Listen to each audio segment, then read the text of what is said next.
성도님들, 한때 엄청 유행했던 책이죠. 성공하는 사람들의 7가지 습관, 이란 책을 썼던 스티븐 코비는요, 평소에 가만히 있지 말고 무엇이든지 해서 매사에 도전함으로 자신의 한계를 극복하라 라고 격려를 합니다.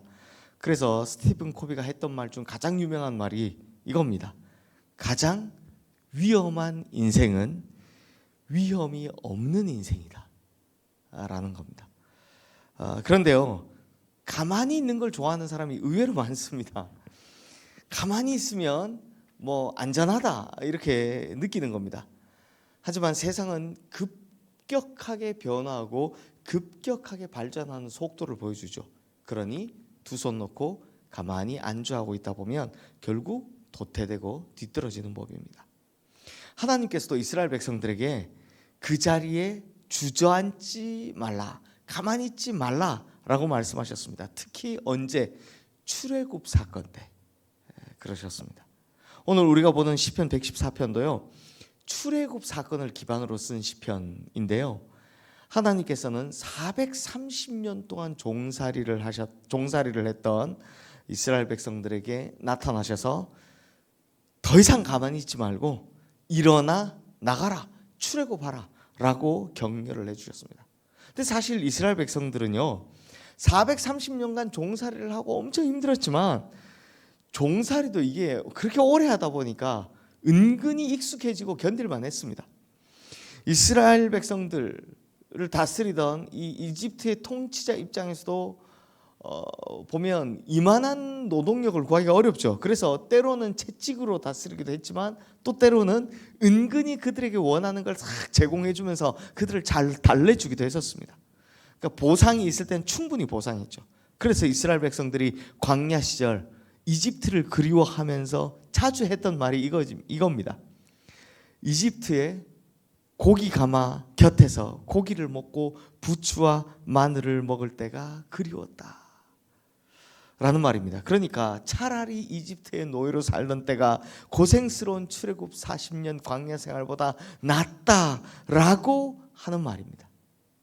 하지만 하나님께서는 자신의 백성들이 노예로 살면서 그 고기 좀 얻어먹는 거, 여기에 만족하는 인생, 즉 종으로 사는 걸 원치 않으셨습니다. 그래서 일어나서 하나님께서 약속하신 땅으로 가라 라고 이스라엘 백성들을 격려하셨죠. 그래서 그들에게 지도자 모세를 보내셨고 그들이 이제 모세를 따라서 출애굽을 결심했습니다.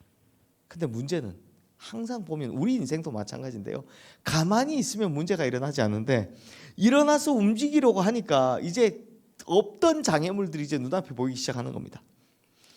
첫 번째, 그들이 겪었던 장애물은 바로 이집트의 왕 바로였습니다. 바로가 이스라엘 백성들을 그냥 순순히 곱게 보내줄 리가 없죠. 그래서 하나님께서 이 바로를 다스리기 위해서 초자연적인 재앙을 주셨습니다. 그럼에도 버티던 바로는 결국 10번째 재앙인 장자의 죽음에 와서는 이제 두 손 두 발 다 들게 된 겁니다. 성도님들, 이스라엘 백성들이 일어나지 않았더라면, 그들이 출애굽을 결심하지 않았더라면 이런 하나님의 초자연적인 기적 사건은 경험할 수 없었을 겁니다.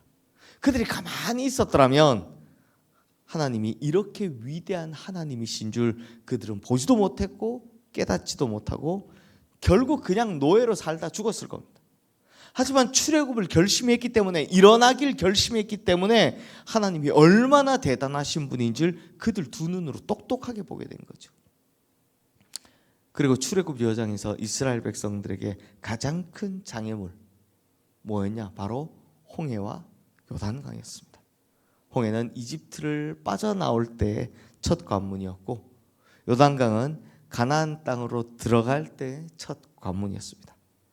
즉 광야 40년의 첫 관문과 마지막 관문이 바로 홍해와 요단강인 거죠. 하지만 하나님께서는 모세를 통해서 홍해를 가르셨고 여호수아를 통해서 요단강을 멈춰 세우셨습니다.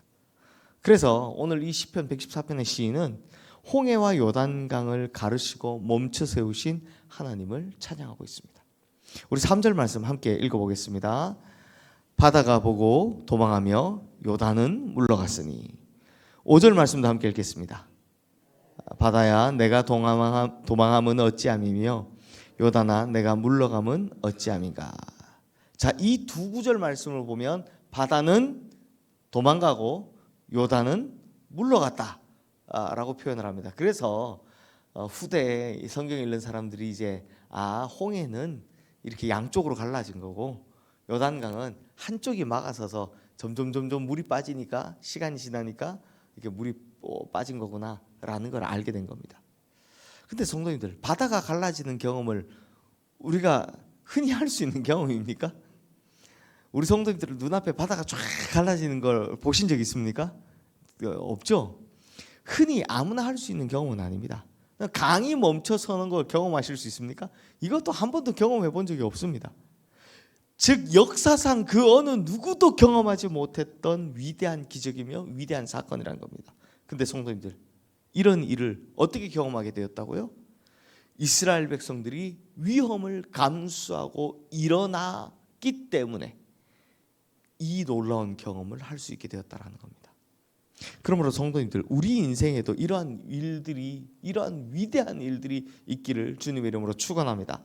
그런데요, 가만히 있어서는 아무 일도 일어나지 않습니다. 가만히 있어서는 역사가 일어나지 않습니다.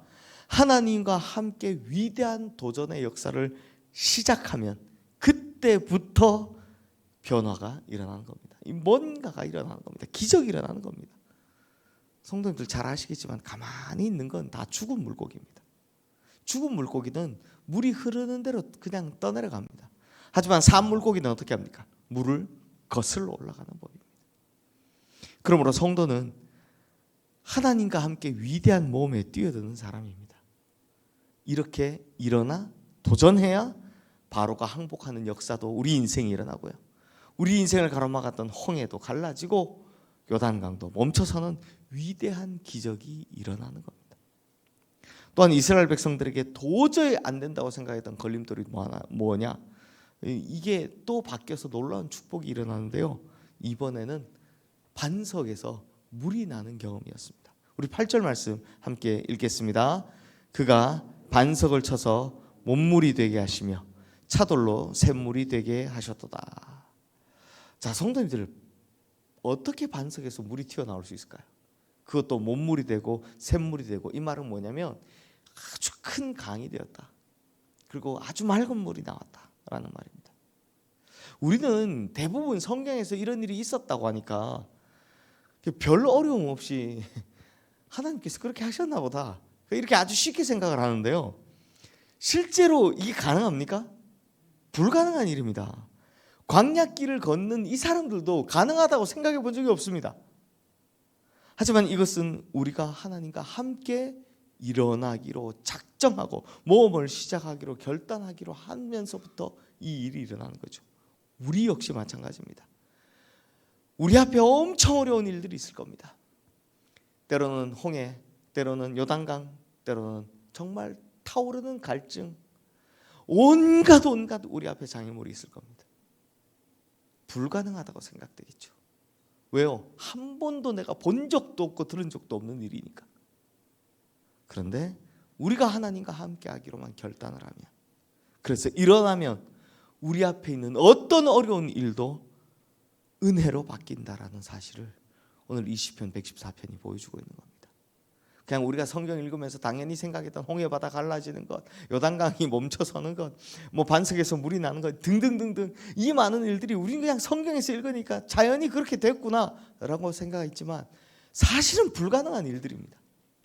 그럼에도 그걸 할 수 있었던 건 하나님과 함께 움직였기 때문이다라는 겁니다.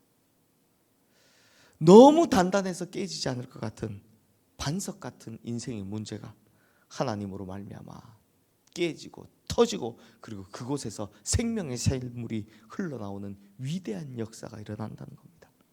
성도님들, 다시 한번 말씀드리지만 이러한 위대한 일은 가만히 있어서는 절대로 일어날 수 없습니다.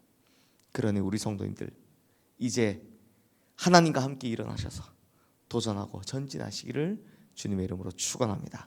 그러면 이스라엘 백성들이 출애굽 당시에 경험했던 위대한 기적 사건들과 똑같은 일들이 우리 인생에도 동일하게 일어나게 될 줄로 믿습니다. 이 시간 오늘 주신 말씀 기억하며 함께 기도하겠습니다.